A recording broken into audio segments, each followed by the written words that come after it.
Is that Hagen? I'm here. And you guys have, yeah, let's go over there. Be good. Okay, I gotta just, we got a minute or two, you know, as long as, Getting started.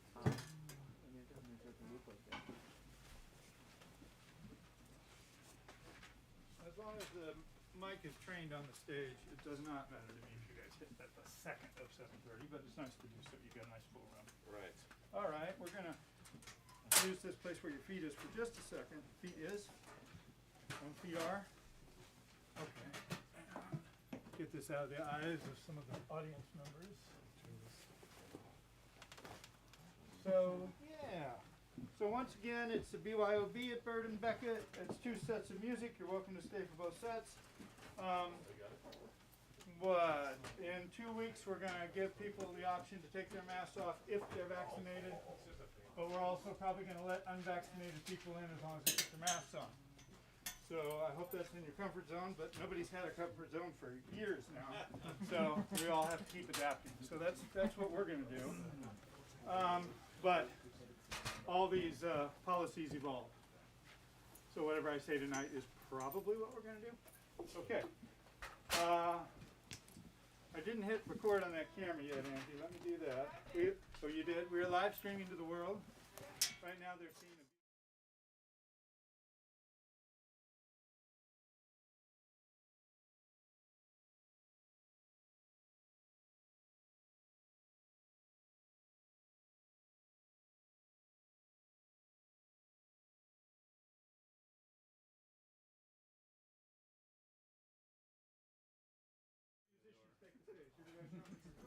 a proof of vaccination. And did you call? We're going to did you call? Okay. We might have a limitation or two, but I think we're yeah, it's always going to be good. I don't know how you got it. I appreciate that, man. Thank you so much. Good question. Oh, hey, I want to be on point. That's what it's all about. Does that mean we're unveiled? Are we missing David? Welcome, world. Welcome to the Bird and Beckett bookstore. I'm so happy. Yes, it's Friday night at the Bird and Beckett. Never missed a Friday, and Eric will tell you it's Since time immemorial. since forever, since the existence of time. We are actually going to be dedicating the entirety of this evening's performance to a close friend of ours. And I'm going to let Eric tell you a little bit about that right now. And in the middle of the evening, there's going to be a lot more information about this. So that's what we want to say. And Eric will tell you about what's going on. I'm going to tell you at least that the reason you're here tonight is because we started presenting jazz in October of 2002 on a regular weekly basis. And like Scott said, we never missed a Friday in all those times. We'll have to check proof of vax back there in a minute. And except two, this year we skipped Christmas and New Year's Day, which were both Fridays, or New Year's Eve, whatever they were. So in, I don't know how many hundreds of days. That all started when a gentleman named Chuck Peterson, who lived in the neighborhood, approached me and said, I would love to play every week in the shop. I had done a few little trio dates, and I can guarantee you I'll bring good musicians, and we'll make sure they get paid. And that was important to him, and that's part of what we do here is we pay the musicians, and we're working on that in a very definite way. Chuck passed away this morning at 1:30, so yeah, so we miss him a lot. Okay. Thank you, Eric. And thank you all for being here and being part of this. Can't be moving chairs.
If you didn't recognize that, that was the Charlie Parker Tunes segment.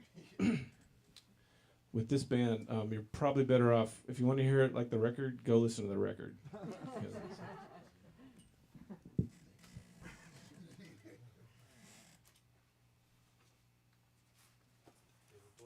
say anything?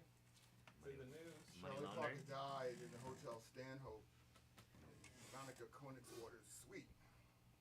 She got tossed out of the 5th hotel that she was staying in. Oh, you gotta talk to the audience Oh. at home, the home crowd. Oh, that's right. Yeah, it is. Sorry, y'all who are at home. Be inclusive. Scott Foster's on the guitar, first of all. Yeah. Charles Thomas is on the bass. And the new hope, Cairo McCockran, on the drums. Yes, you're the drummer, son. My name is David Boyce. Thank you. So it's Black History Month, and this is the Black History Quartet in a Mutant audio kind of vibe. So, and we're gonna play some music that is associated with Black history, more or less loosely, the jazz thing, more or less. This is not a prepared talk at all. Scott always does this to me, so bear with me.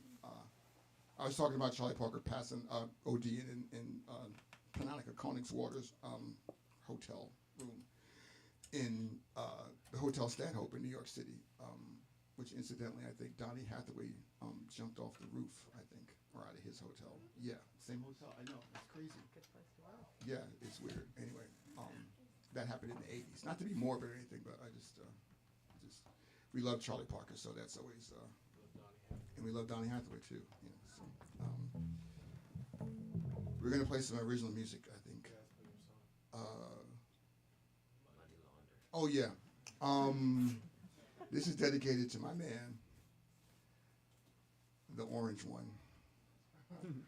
He whose name shall not be spoketh on this stageth, so it's not to tarnish the air. But y'all know who he is, who's currently got to go talk to some people in the Southern District of New York. So,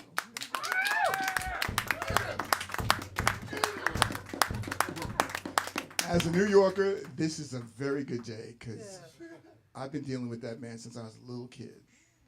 Just hearing about his bullshit. Excuse me. So I know, lock his ass up. Lock the whole family up. Especially Don Jr. So this is something I wrote during the pandemic. It's called Money Laundering.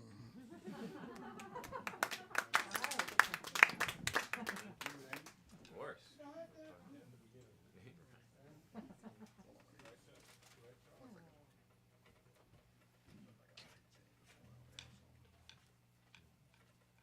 Hold on, Cairo. Hold on, dude. We're gonna have a train wreck otherwise. Okay, gotcha. Yeah. One, two. A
うん。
David Boyce wrote that one. Wow. Thank you, Mazars. Cannot stand by this paper. Oh.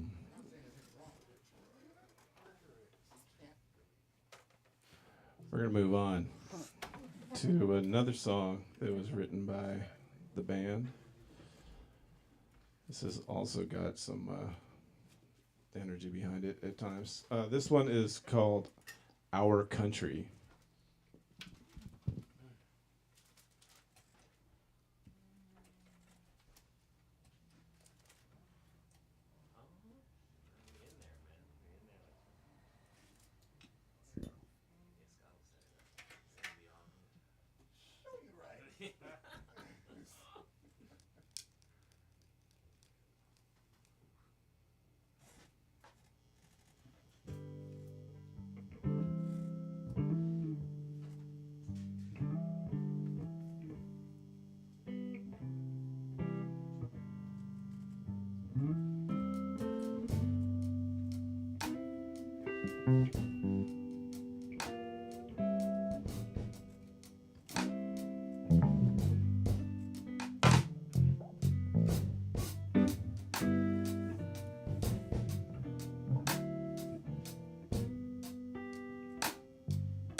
Thank you all. That's called Our Country. It's a love song, actually. It really is. But you gotta fight for it. David Boyce has got some more music on the docket here. You have words to say? Not a shadow docket, I'm transparent. Ooh, back to that song. Did I say anything, or are you good? Huh? No, I'm cool. It's got a great I've title. said way too much. So, Title your song. Come on, David, say something to the folks about you. oh, wow. You gotta talk to them. I'm not prepared to do this at all. So, this is called, I don't normally compose. I don't really consider myself a composer. But You've never done it. lockdown caused some things to happen. Because, you're sitting there with all your boxes on all my music stuff. So we just started writing things. And this came out. This is called Unspoken Dreams, Whispered Nightmares. Taking it personal.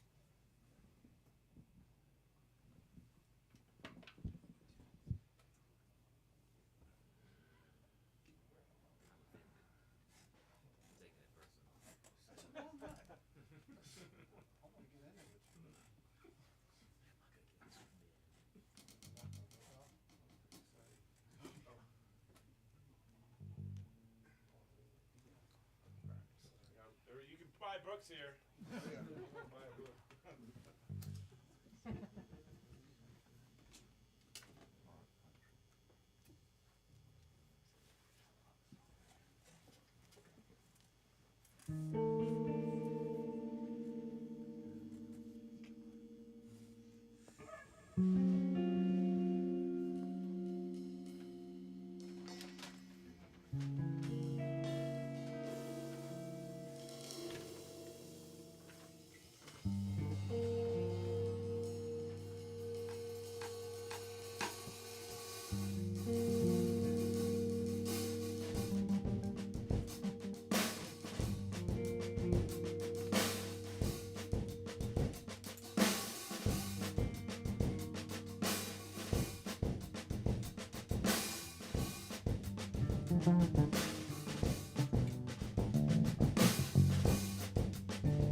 That was written by the non-composer, David Boyce. David Boyce didn't. I don't know how that came to life. He didn't compose that. Thing. Disclosure, I didn't write their parts, okay? So how much I'm responsible for that is verbatim. That's beautiful. My quarter, my 25% of it. It's indeed 25%. So as David mentioned, this is indeed a Black History Month celebration event here, and we've got a teachable moment coming up from the book of Mingus. And our young drummer suggested this song. You want to say any words about the song we're about to play? I could. I mean, I could say about how I came to the song. I came to find the song. Will that mic work for him on the interwebs? Hey, hello. Is that working? Well, I have to say that this song came to me thanks to the love of my dear mother, who gifted me this vinyl when I was assigned to this song in high school at Oakland School for the Arts. And I'd say I don't know that maybe the protest that Charles Mingus was embarking on when he wrote this song really resonated with me as a youth. But I think that the song has stuck with me throughout the years, and I guess the song is called "Fables of Faubus." It's from the Mingus record, and of course, it's written in response to Governor Faubus sending in the National Guard upon students who were attempting to go to school, on black students who were attempting to integrate a school in Arkansas, I believe. Is it Arkansas? Yes, I think it's Arkansas. And so this definitely upset Charles Mingus, I'm sure, with many of the people in the community, globally, hopefully. I would hope so. I don't know if this was global news or just local news. But, this song, this is a beautiful song came out of it, I suppose when bad things happen, sometimes beauty can rise above, from the flame. So without further ado, Fables of Faubus by the late, great Charles Mingus, played by Mutant Audio here at the Bird and Beckett Bookstore, baby. Let's get it.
Wow, the fabulous Charles Mingus.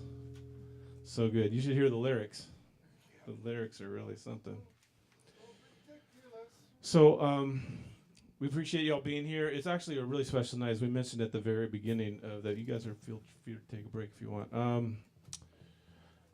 We're honoring a special man tonight, my friend Chuck Peterson, who we just got word that passed early this morning. Apparently at his bedtime. His normal bedtime is 1:30 a.m. And I think he drifted off to sleep and left this plane. I believe that Eric is going to be doing a real special event next Friday, which is with his legacy band. Eric mentioned that Chuck started the music program here. You know, sometimes you get in life and you ask yourself, you know, how did we get here? How did we all get here?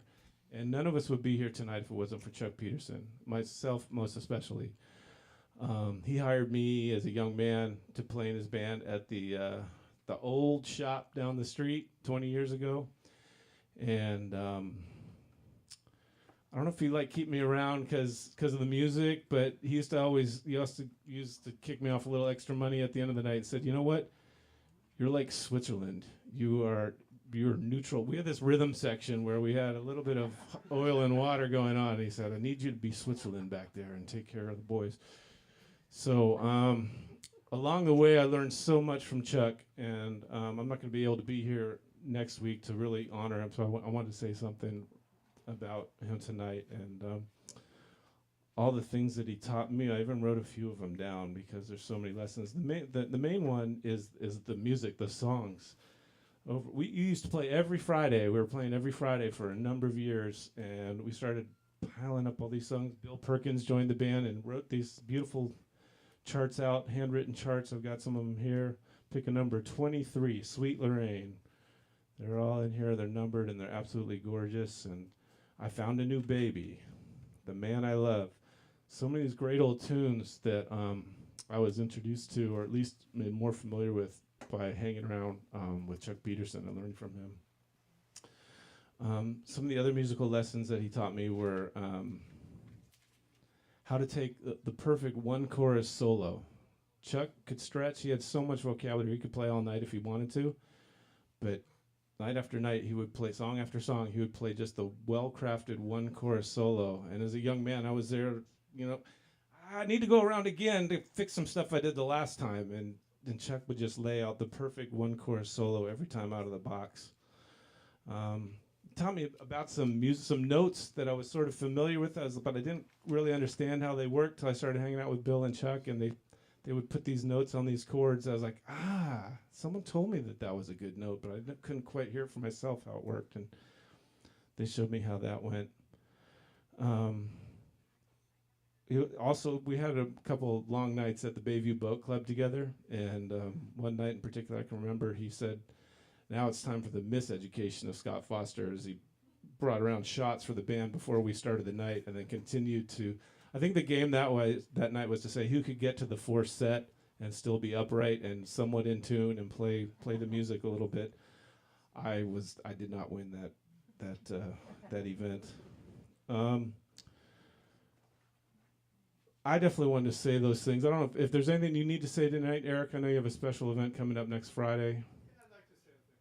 He's going to say a thing or two. And then after that, I was looking through this wonderful book of music that we played for Friday after Friday after Friday, and the band grew and shrank and became all different sizes. And I was going through, boy, there's so many of these great songs that I associate with Chuck. And I kept coming back to this song, A Weaver of Dreams. And then I noticed it's number 1 in the book. I don't know if you can see that, but that's number 1 in the book. So I'm just going to play a very short rendition of that after Eric says some words. Before I'm going to do a very short version for you just to lift it up for Chuck.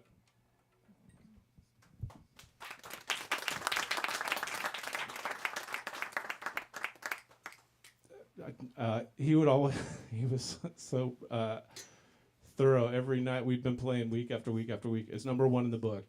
Keep that in mind. Every time it came up on a gig, he'd say, you know what, let's do this one as a little bit of a bossa nova. Like I didn't remember how we've been doing it for the past 3 years. But I'm going to put a little bossa nova feel on for Chuck.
Yeah, I can't match Scott's eloquence or the eloquence of that music in any way.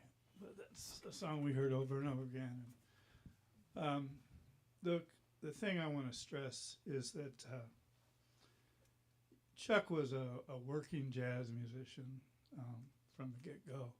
He came down from, I think, Reed College in, I think, the early 50s, went to State, learned a lot there. State used to be down off of Market Street, down around Octavia, and met a lot of his colleagues there, and worked his way through. You know, they had a great time. They played a lot of gigs in a lot of clubs all over the place as they were young men and women, and they made it their life. They made it their living. It was a profession, and these are 4 wonderful professional jazz musicians here. And from the beginning, it was important that they get paid. And mostly I didn't have any money, and I just said, we have to show them the respect of getting some money together. But he kind of gave me a free pass, but he made sure the guys got paid adequately. Not a lot, but adequately. And over the years, it was clear that was part of it, that musicians are professionals. They're trained and they study and they drive. Mario Guarneri has a great thing. You drive 50 miles in a $500 car with a $5,000 instrument to play a $50 gig. So we're on it. The first time I became aware of Chuck, I didn't even know I was aware of Chuck, because I was working a job and thought maybe I'd do labor studies at State as a master's thing. And I was just thinking about it, kicking around. I looked at the Bay Guardian, which was, in those days we had these things called newspapers that were all over the place. And there was an ad in it. And it had this young guy, and he kind of had his hand clapped to his forehead like he was all vermish or whatever that word is. And it's like, why didn't I join the musicians union, was the slug. And it was about an organizing meeting at Storyville. Storyville was a club down on Fulton Street near Masonic that Chuck and his friends, who were all union guys, tried to get young jazz musicians to think about organizing, about joining the union, about trying to do something about standards, wages, and working conditions. So I thought I'd go down and hang out at that meeting, and I didn't go. I did later go to State, and I started the program, but then I dropped out when this store became available to buy from the people that had started it. And instead, I kind of became a bookstore owner, and somehow Chuck made me into a jazz club impresario or something. the least polished one you'll ever encounter. We got a new jazz club about to open in town. Simon Rowe has just about signed all the final papers to open a place he's going to call Keys on Kearney.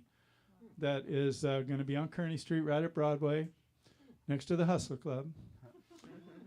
Beautiful space. And he's going to pay good, and he's going to support the local scene. And that's really important. And Simon and I and Mario Guarneri, who I mentioned, and Omar Aran, the drummer who gave us the house kit that we use for the drummers when they need it. Beautiful kit. We're all working together in something. Mario has Jazz in the Neighborhood, and he and I, mostly it was him, and he claims I'm a co-founder of the Independent Musicians Alliance, which is trying to be a solidarity organization for musicians. Got 23 members already. Dues is $5 a month. I just found that out. 10 if you want. You can also pay 10. And we'll put that in a fund, and with 23 people, that's $200 a month. We can build up a big fund, boy. But when we have 2,000 members, it'll be more significant. And the idea is to make playing music a profession in the monetary sense as well. And that's what Chuck did, and his friends. They were in the musicians union, and so Chuck push for changes in labor law, and so they institute, what's it called? Is it called shadowing or something? I forget. When a big show would bring a band an act into town, and they needed to bring their own musicians with the act, the musicians union said, "Well, you're putting us out of work. This is our town, and that should be our job to play the music." So it was put in that in the theaters, they had to play the local union guys to sit, you know, because, you know, that was the job. And that helped them pay the rent. Musicians or anybody in the labor movement could buy a house. You know, you could work in a print shop and you could buy a house and raise 3 kids and have a car. How often does that happen now, you know? So labor has to get its due. So we're working on that a little bit. And Simon is one of the guys, and he's going to open a club, and he's going to pay fairly. And that's all important. But it's all because of Chuck that those ideas kept percolating in people's heads through me, I mean, in my head. So anyway, you know, I owe Chuck that. And plus, he was a marvelous, steady guy, and he played those gigs, and he got the bands together, and we had the most beautiful thing here, Friday after Friday after Friday after Friday after Friday, October 2008 until now, with two Fridays missed just this past year, and that's it. Every other one we've had music in here. 2002, did I say 8? Yeah, I moved up here in 2008. So anyway, here's to Chuck. His son James is here tonight. James Cabot. Yeah. James told me, yeah, Chuck came into his and his mom's life when James was 6, and he got to go to a lot of theater, because Chuck was in the theater orchestras, in the pit bands. That's what he did for a living. And he taught, and he had mentors, and he mentored people. So this is a beautiful community.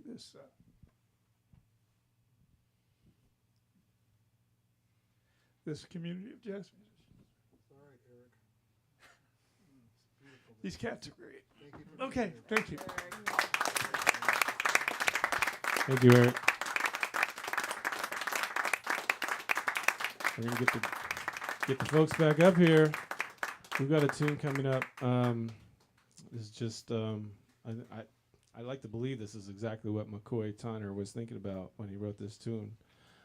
How, you know, I was saying, how do we all get here? Why are we here tonight? And truly, I believe Chuck is here. He's definitely here within me, and I don't know if Eric's going to go for this, but in my mind, I'm naming this the Chuck Peterson Memorial Stage right here. It's feeling it coming up from the bottom up.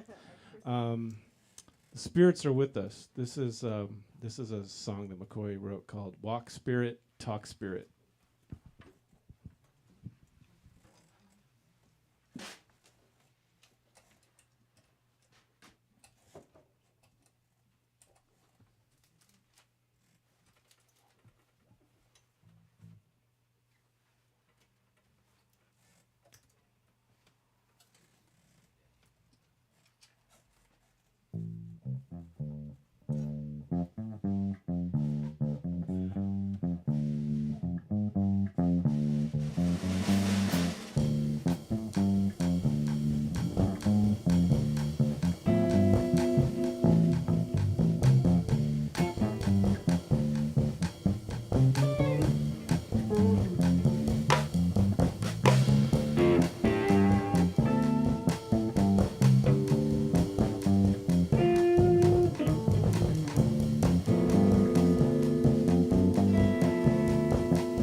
I'm wide open tonight, but I'm feeling the spirit. I was feeling the spirits. We got a couple more for you. I hope you all are hanging in there out there in TV land. Thank you all for being here tonight. It's a full house at the Bird and Beckett. We're so happy to be here. Yeah! Music at Bird and Beckett. This is we're going to feature a song that is nostalgic, that also came from the mind of the non-composer, David Boyce.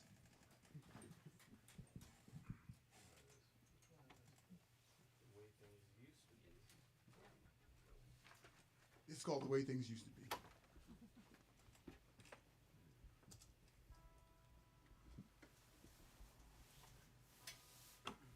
It's a breakup song. Just for context.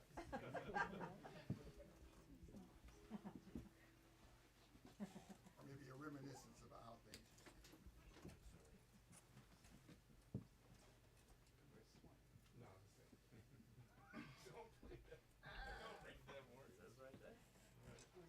Close your eyes. Don't do that. Don't do it.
That one features David, by David, featuring David.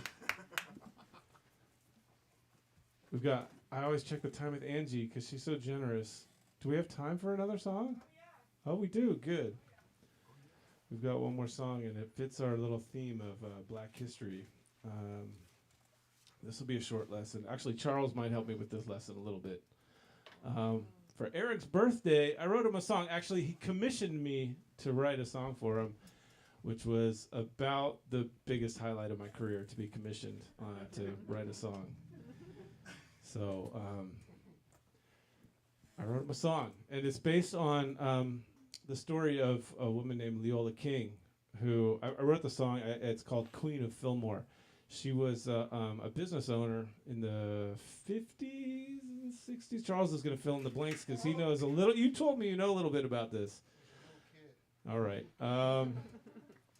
Anyway, she was a business owner, black business owner in the Fillmore district, and she had, amongst other things, she had a barbecue and she had some other spots, but she was well known for her nightclub called the Blue Mirror.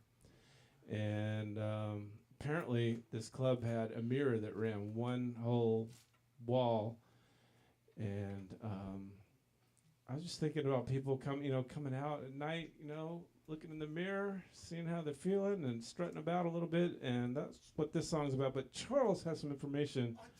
You don't have much. Do you have something to say to the people? Anything you want to say to the people? Just get the book Harlem of the West. Harlem of the West. It may be here. It's here. I know it's here. I bought a copy from here. Everything is here. Which is what the Fillmore was. That was the Harlem of the West, and her club is featured in that. There's some pictures that Charles was telling us about that he's seen in that book. He said he claims to have been too young to have gone in the club. Okay. And like as you can imagine, the history of this place we call America. She was redistricted out of the Fillmore, and so was forced to sell her properties for a much reduced rate, and spent the rest of her life trying to recoup the money that she had lost in that situation. And from what I understand, never got that satisfaction before she died. We're going to play this last song for you called Queen of Fillmore.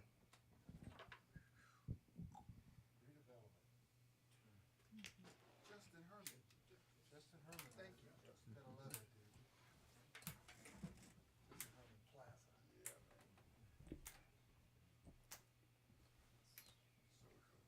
Oh, yeah. That's it. Uno. A two. Huh. A one. Keep it back. A one, 2, 3, 4.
On the drums, we got Cairo McCockran. Yo. On bass, Charles Thomas. Charles Thomas on bass. David Boyce.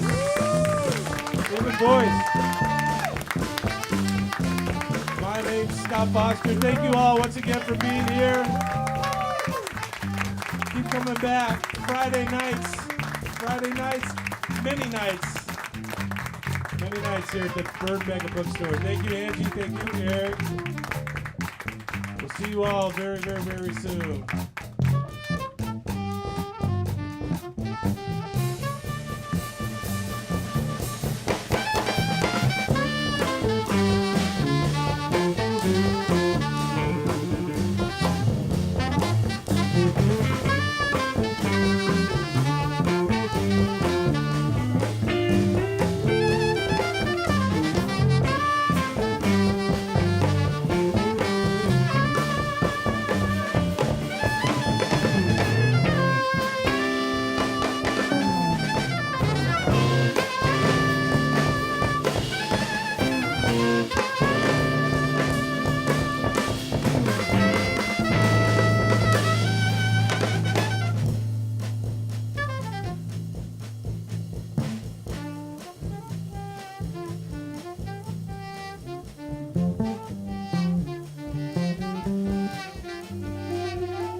That's why they call it Mutant Audio. This is the band Mutant Audio.